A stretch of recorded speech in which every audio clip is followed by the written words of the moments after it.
Hello, my name is Agnieszka Pikulicka-Wilczewska and this is Turan Tales, a podcast about Central Asia. It delves into stories of people, politics, social change and more, and is part of my newsletter which you can support on Substack. Welcome and be my guest in the journey to Central Asia. Hi listeners. On November 30th, Kyrgyzstan went to the polls to elect a new parliament, the first since Sadyr Japarov became president in 2021, following a revolution just a few months earlier. I remember that period very well. I was in Bishkek, covering the election, and the atmosphere was, on the one hand, full of hope. Many believed the new president would finally bring stability and prosperity. But on the other hand, there was fear. For human rights activists and journalists, it was clear that Japarov would rule with a strong fist. And they were right. Today, most of them are either abroad or in prison. But Japarov's rule is defined not only by repression, but also by economic growth, increases in social payments, affordable housing, and infrastructural development. The figure of Sadyr Japarov is a fascinating one. An environmental activist, he first made a name for himself during protests against Kumtor, the Canadian-owned high-altitude gold mine that has significantly accelerated the melting of local glaciers. During one of those protests in 2013, the mayor of Karakol was locked in a car, and Japarov was sentenced to 11.5 years in prison for alleged kidnapping. Before the verdict, he had already fled abroad and spent several years in Russia, Turkey and Poland, where he met with Kyrgyz migrants. He was imprisoned in 2017 after voluntarily returning to Kyrgyzstan. While in prison, he lost his father, mother and a son, the latter in a car accident. These difficult moments made him a popular figure, even a martyr in the eyes of many Kyrgyz people. In 2020, when revolutionary fever once again swept through Bishkek, for the third time since independence, and this time following a rigged election, Japarov was freed and soon elevated by his allies to the role of interim prime minister. Several months after being elected president, he moved to nationalize Kumtor, which today is controlled by the state. If you're interested in his story, you can read the profile of Japarov I wrote after the revolution. You will find it in the link in the newsletter. But how exactly has Kyrgyzstan changed under Japarov, who has ruled in tandem with the powerful head of security services, Kamchybek Tashiev? And what should we know about the latest election? To find out, I spoke to Asel Doolotkeldieva, a research fellow at the University of Potsdam, a critical political scientist and political sociologist who has widely published on Kyrgyzstan's revolutionary politics and the populist turn of October 2020. Welcome to Turan Talks.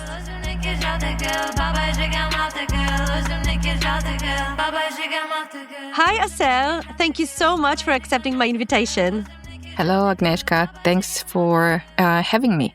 So, the parliamentary elections in Kyrgyzstan have just ended, and the ruling party has won, which was not very surprising, I guess. Can you tell us whether these elections were any different from the previous ones, and what shall we make of the results? You are right in saying that this time round, parliamentary elections in Kyrgyzstan were not very exciting. And in that, they are different from the previous experiences. So they are different because they were predictably inert in terms of political competition, and they were predictably pro-regime outcomes. Usually, Kyrgyzstan is known as a very dynamic polity, sometimes with unpredictable outcomes, with quite fierce political competition. I'm not saying that that competition is necessarily honest and fair, but still fierce, which conditioned unpredictability of outcomes. And that's what Kyrgyzstan is usually known for outside of the country. But this time, the participation of the population and the candidates in these elections was very passive. And as I already said, the election results were predictable as well. But let's maybe talk about these results a little bit more before going to analyze the factors why these outcomes became possible, why Kyrgyzstan grew from a dynamic political environment to a rather structured around the main power. So what we see as one election outcome here is the reproduction of the same elites. There is no surprise about who got elected. These are the same personalities, more or less the same personalities, actually some 60% of former deputies which were re-elected again, but also kind of the reproduction of elites in the sense that the new deputies are the children and wives of the former elites. So there is no quality change in the current composition, in the new composition of the parliament. Also, this means that there is a reproduction of the rich into the power.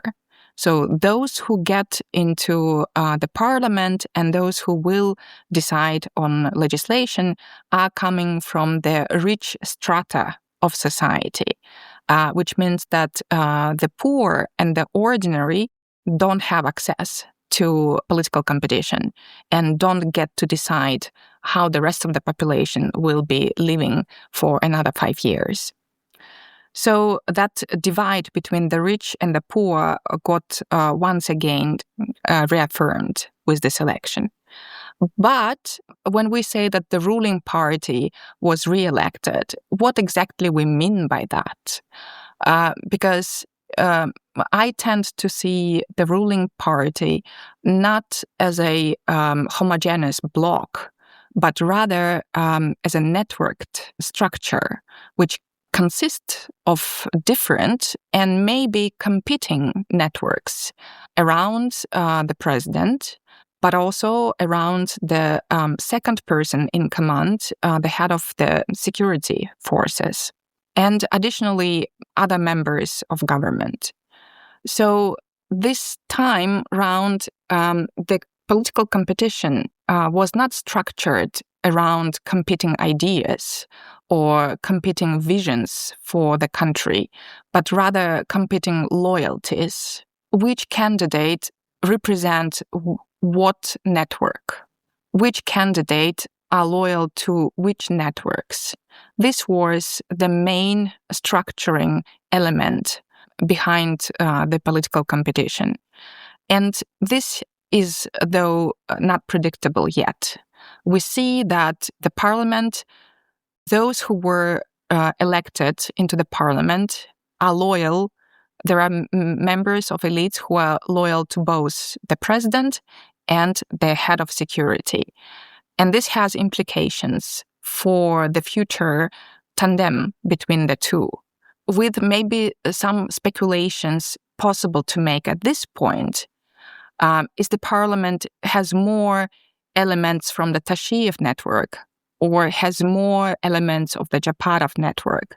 And what's the balance of loyalty in the parliament? So I think maybe it's worth mentioning for our listeners to understand that the rumors are that there is this sort of competition between Tashiev, who is the chief of the security services, and President Japarov. Maybe you can say something briefly about that. I know that these rumors are not confirmed, so we don't really have any evidence for that. But what kind of implications this can have? The tandem between the President Japarov and head of security forces Tashiev was there early on, since the beginning. Japarov did not come to power alone. He came together with his comrade Tashiev. And this is how they divided power since the beginning. And therefore, various rumors surrounding their tandem, the feasibility of sharing power, have been in the air since that times. So there is nothing new about them. But maybe these speculations are currently gaining momentum because of the forthcoming presidential elections in a year. And while the head of security forces claims that he is not interested in running the elections, but President Japarov is interested in running the elections, and he's even quite positive that he will be re-elected, there are still speculations about Tashiev's ambitions and whether actually he would unexpectedly run in the elections. And this would put an end to their informal power sharing system. So there is this kind of element of uncertainty always hanging in the air and representing the risks for political stability in Kyrgyzstan. Because while the current executive managed to sideline all their opponents, the risk for political destabilization remains with them. It means if they decide to go against each other in the parliamentary elections in 2027, this might destabilize the country. That's why the rumors and speculations are always agitating the political environment in Kyrgyzstan. I also would like to ask you, before we move to different topics, about the higher percentage of women in this parliament. Can you say a little bit more about that? And also, what was the voting rate? I mean, did many people come to the election, or was it not very popular? So to start with the voter turnout, you are right that it was extremely low. It was around 37%. And it is kind of repeating the pattern from the last parliamentary elections in 2021, when the voter turnout was only 35%. Which we can pick up in the later discussion, because I think it's an important issue, why society is not interested in parliamentary elections for a consecutive round of competition, right? If you want, we can pick up on this a bit later. Now, your question about women. So in the new electoral legislation, there is a gender quota for female candidates. At least one candidate in a given electoral area has to be a female. So, which means that 1/3 of the parliament will be consisting of women, which is a very positive initiative.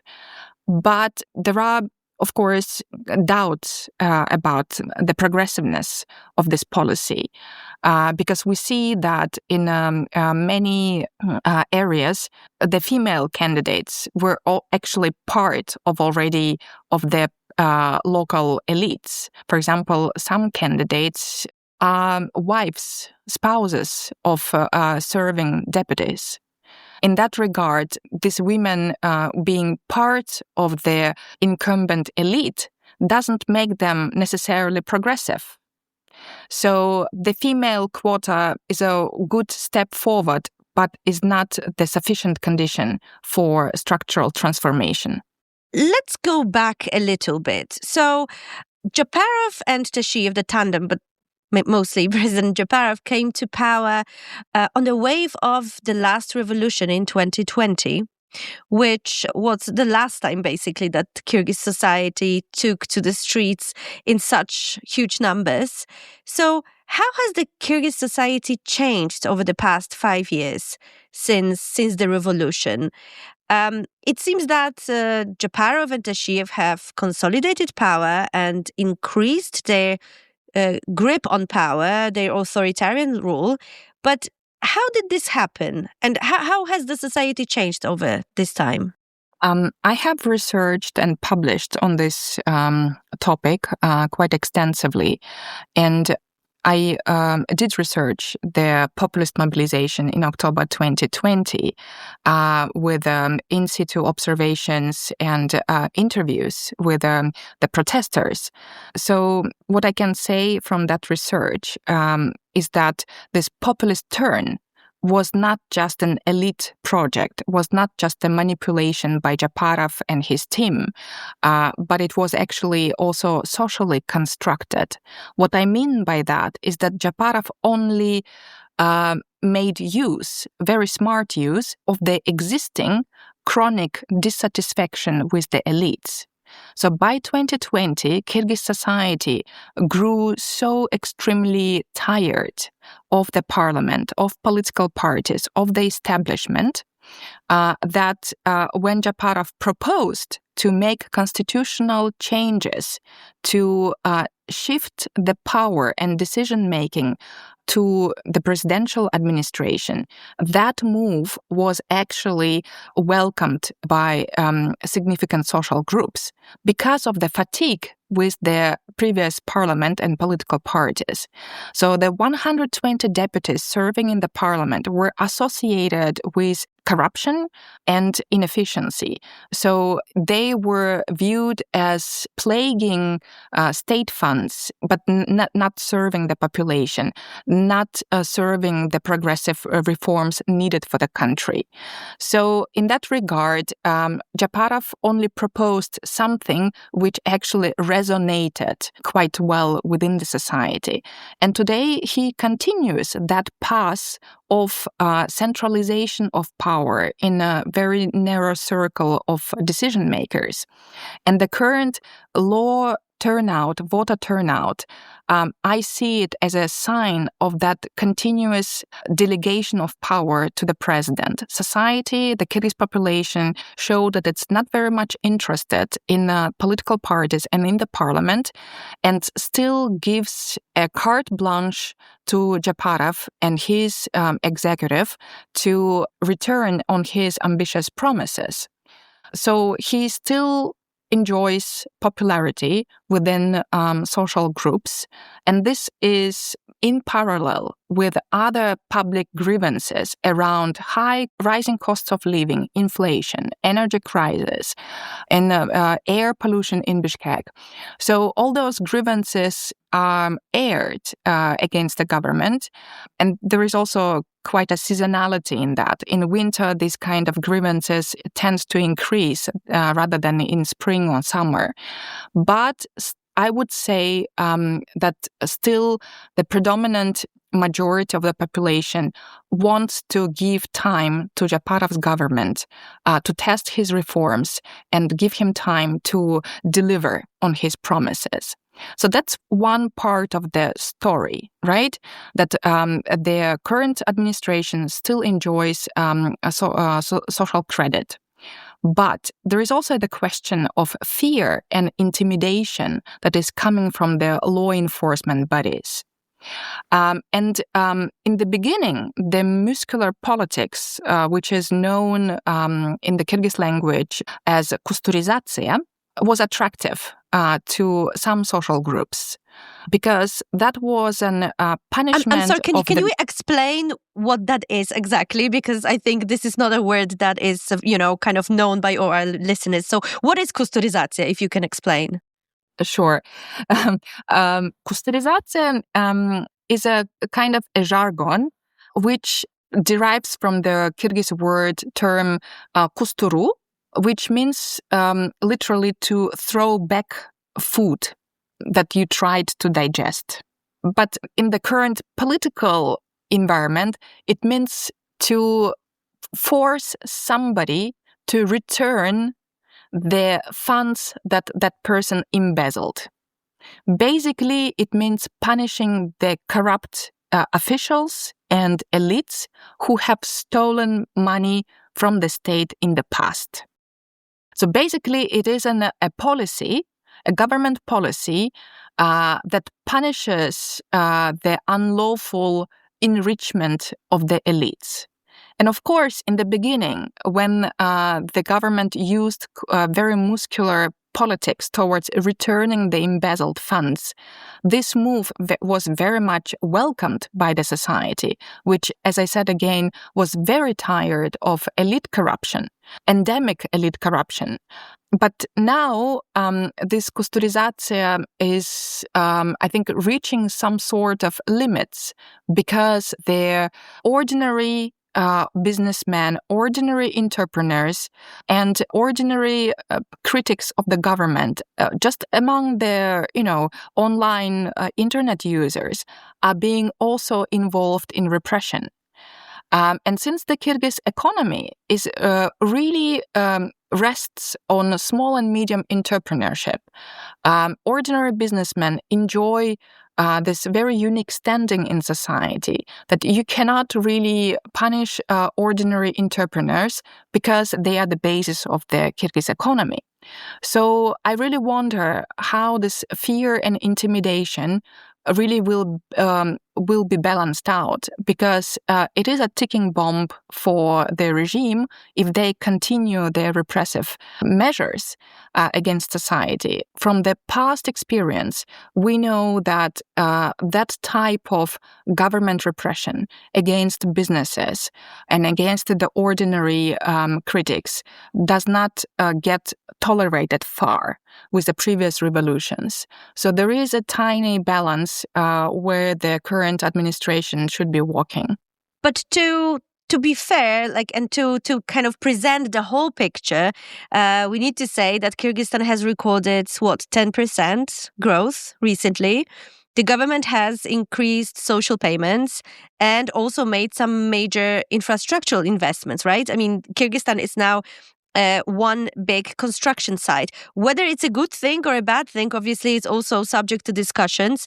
But my feeling is that Kyrgyz society actually appreciates that, in a sense that many people told me that this is the first government that is actually fulfilling their promises and that people actually can see the development with their own eyes. So what would you say about that? I mean, do you really also feel that people sort of appreciate this part of the story, the development that Kyrgyzstan is undergoing?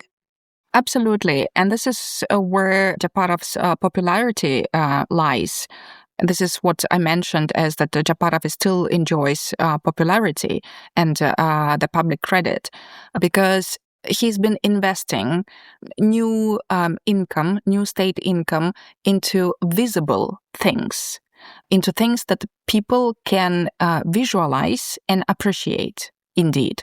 So this is critical infrastructure, affordable housing, road construction, something that people can indeed see. And therefore, his popularity might then be better materialized and remain kind of appreciated for a longer term. But let's start actually dissecting maybe the successes of his reforms in the first place. So when he came to power, when he was elected in 21 for the first time, his government started immediately with two major reforms. The first is a major tax reform, and the second is public administration reform. So both reforms were very much long needed, but were never really implemented in that scope by the previous governments, because these are difficult areas where there is also resistance coming from inside, coming from the state institutions themselves. And Japarov's government implemented these profound reforms, which, first of all, increased tax collection, which then enabled the government to triple the state budget, which is a huge success, objectively speaking, given the Kyrgyzstan's chronic deficit of budget in the past. And if to simply compare with neighboring Kazakhstan, where there is also quite a significant budget deficit, Kyrgyzstan is doing much better for the consecutive third or fourth years due to this better collection of taxes. Second of all, the public administration reform led to a massive improvement of access of ordinary citizens to public services. Something also that have been building up in the past decades, that it took for individuals so many efforts to obtain simple certificates, to obtain simple papers. But now this became very much facilitated due to the digitalization and improvement in the quality of the state capacity. So these two things really informed the beginning of Japarov's administration, and early on was celebrated by the population, but also independent analysts, for example, World Bank and other international organizations in their report actually applauded these major steps. But then what happened is a very interesting geopolitical story. In February 22, the full invasion of Ukraine also produced unexpected new situation for Kyrgyzstan when the country was placed very unprecedentedly as a new hub for parallel imports between Russia and China. This meant a huge increase in trade, re-export trade, but also the development of subsidiary sectors, such as logistics, such as warehousing infrastructure and road infrastructure. So all that added new significant sources of income for the Kyrgyz state, and this what also contributes to the current extraordinary economic growth of 9%. But it also brings major risks and implications, because we have to understand that the 9% of growth is abnormal for the country. It's not supported neither by the internal consumption nor production potential. And because the situation with sanctions is extremely unpredictable, it can stop any moment or it can evolve any moment. And the government may, from one day to another day, lose quite a significant share of the GDP growth if the war and sanctions stop. So that might produce a gap in their growth and therefore might impact on the government's ability to carry on its ambitious plans. But for the moment, the government has been quite astute in transforming this new income into the visible things that can sustain regime's legitimacy in the eyes of the majority of society, despite repressions, despite the energy crisis, and such environmental disasters as air pollution. Let's stop at the repressions for a bit, because this is what we've been seeing for quite some time. There has been a lot of arrests of journalists, of public activists, of the opposition. Basically, for now, all of the most important investigative media outlets have moved abroad.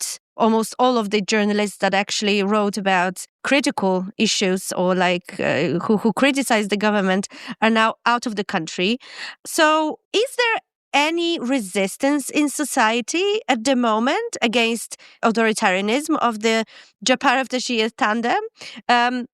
We don't really see any protests in the streets, probably also because the majority of people are simply afraid. But is there any resistance to the authoritarian rule? So maybe one element of this repressive story that is important, that this turn against independent mass media and the NGO sector is not new, actually. So the foreign agent law has been already in the air in Kyrgyzstan already from 2013. The President Atambayev back then was already flirting from time to time with the idea to borrow from the Russian law and curb some of these civic freedoms at times when the NGO criticism was too intolerable for his ears. And then finally, the law and other repressive laws became materialized under this administration because the current regime managed to frame these repressive laws as the fight against Western influence, right? And again, I don't think that this is something new because their development aid and the NGO sector, although they are presented as civil society, this is not fully correct because many NGOs are not really fulfilling the function of civil society, but simply carry on with implementation of development aid programs, and whose, objectively speaking, whose scope and aims, objectives are not fully actually in line with the interests of the Kyrgyz population. So the Japarov regime managed to frame their anti-independent mass media and anti-NGO personal fight as a fight against Western influences. And this is how part of the population understands the current situation. And this is, I think, why there is no really resistance shown by the population. But I think this also would be unfair to say that this is just the result of the state propaganda, regime propaganda, and that the population is simply passively absorbing this manipulation of information. I think this really has to do with how democratization programs and development aid have been impacting Kyrgyz society and how the Kyrgyz society at the end perceived Western, indeed, pressures to democratize. I think this fatigue with Western pressures ended up supporting Japarov's framing of anti-Western influences. And this explains why currently there is no much resistance against marginalization of independent journalists, marginalization of the NGO sector, and silencing of the opposition. This is the result of a rather long-term, on the one hand, Western pressures, and on the other hand, regime repression. Right now, we can say, I mean, this is something that has been clearly visible. We don't really see that much U.S. influence or like Western influence in Kyrgyzstan. Some part of this reason is that President Donald Trump decided to cut the foreign aid. But on the other hand, we also see that Kyrgyzstan itself, so Japarov himself, has been fighting against the civil society and journalism, as we discussed. So, what do you think is going to happen right now with the NGO sector or with the third sector? Is there any way for it to continue working, to continue to develop, or maybe, as you said, like there is a need for the change in the paradigm? What do you think? I tend to view Kyrgyz politics as a cyclical. It means that right now the majority of the population, and again, I'm saying this with really precaution in the sense that it's very difficult to estimate public opinion in the absence of public opinion surveys, right? So I'm just gauging from my personal observations of the country and through also online commentaries and interviews, which are all qualitative observations rather than quantitative. So, but my sense is that right now, major parts of the population are still wanting to give time to the government because they see some reforms going on. And yes, objectively speaking, the government succeeded in certain areas to conduct those reforms. But it does not mean that with the absence of formal opposition, with the marginalization of the NGOs and the independent journalists, that there are no other sources of resistance within society. I tend to see civil society in Kyrgyzstan much broader, beyond these two sectors. It's three sectors. Actually, there is this positive experience of protesting and achieving political changes through mobilization, which is become already an inherent part of the Kyrgyz political culture. And that means that the political regimes even the most repressive ones, are not taken fully serious, are not taken fully legitimate if they go against the ordinary citizens. So in that regard, I'm not pessimistic as some of my fellow colleagues about the current situation.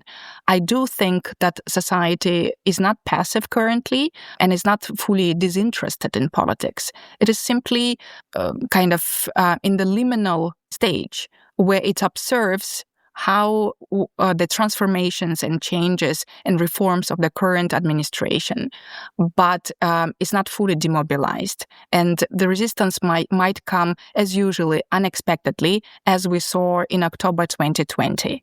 One more question in this subject. So how has the Kyrgyz society responded? How have they understood, the growing repression? So has there been any feedback about that, about obviously crashing on journalism and civil society, or what we kind of understand as civil society groups and the opposition? Has there been any response to that?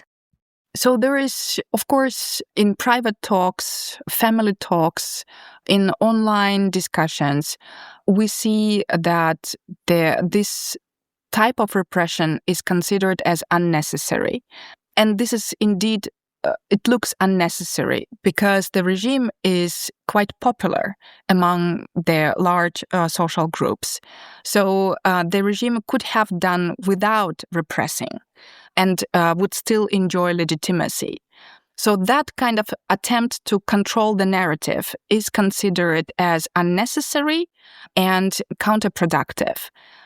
But on the other hand, as I said, both the former elites, the parliament, the political parties, opposition, and even some of the NGOs, they are associated with this hyper-politicization, but lack of effectiveness in producing substantial change.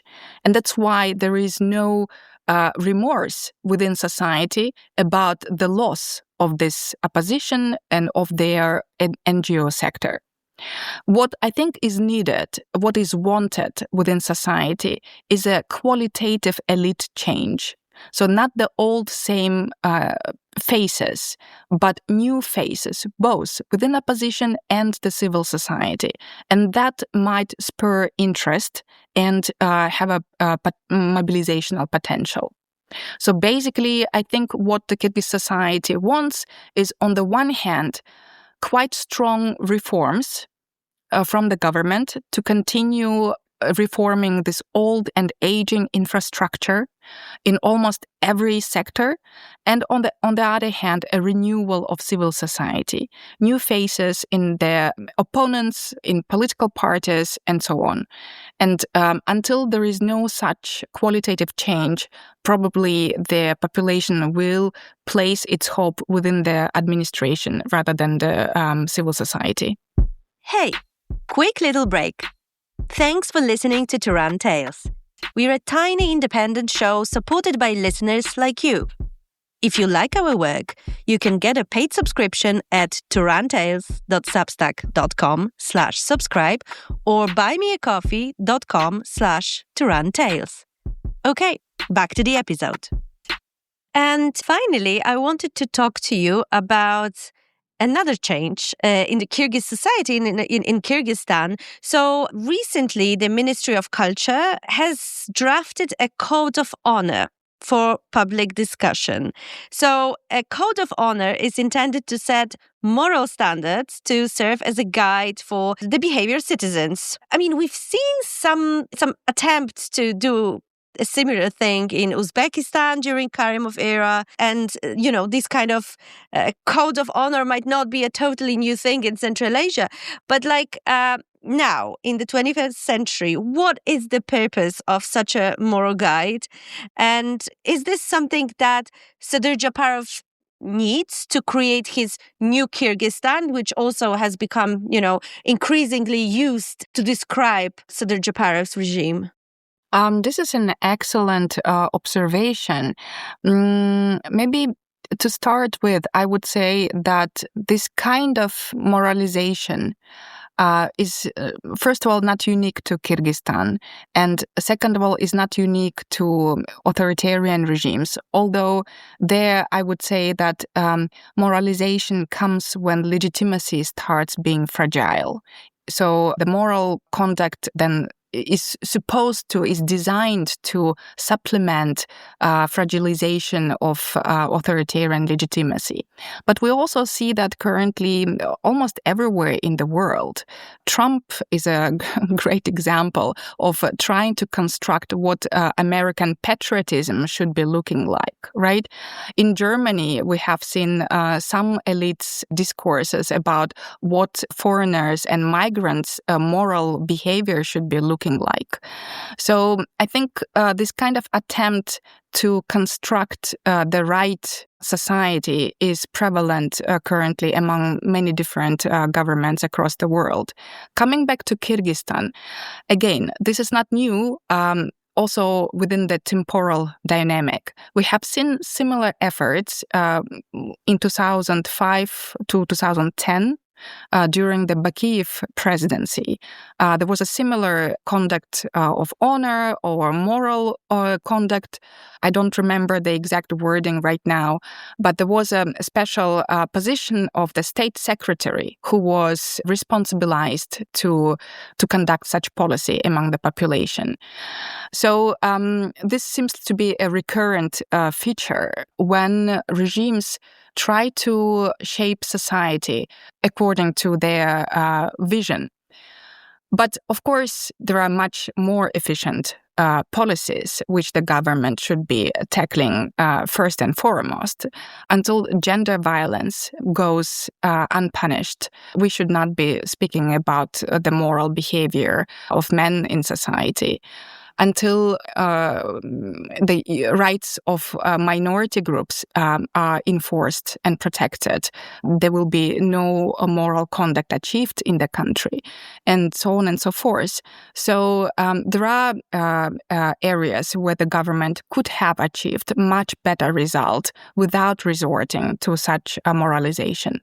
So what's the purpose of such moral codes? Is it to show people what a good Kyrgyz citizens should look like? I think it's part of the image that the administration, that regime tries to build itself, not just as a government, but as a patronizing state. The state which is responsible not just for the organization of the economy, but, for example, for the organization of the society. And this might refer actually to the Soviet legacy when the state's role was so overwhelming and were touching upon almost all spheres of public and private life. So, in my opinion, this kind of the regime's attempt to structure private life is perhaps goes into that direction of enlarging the state's purpose, the image of itself as a patronizing state. Thank you so much, Asel. This was very interesting, and all the best to you. Thank you. Thank you so much.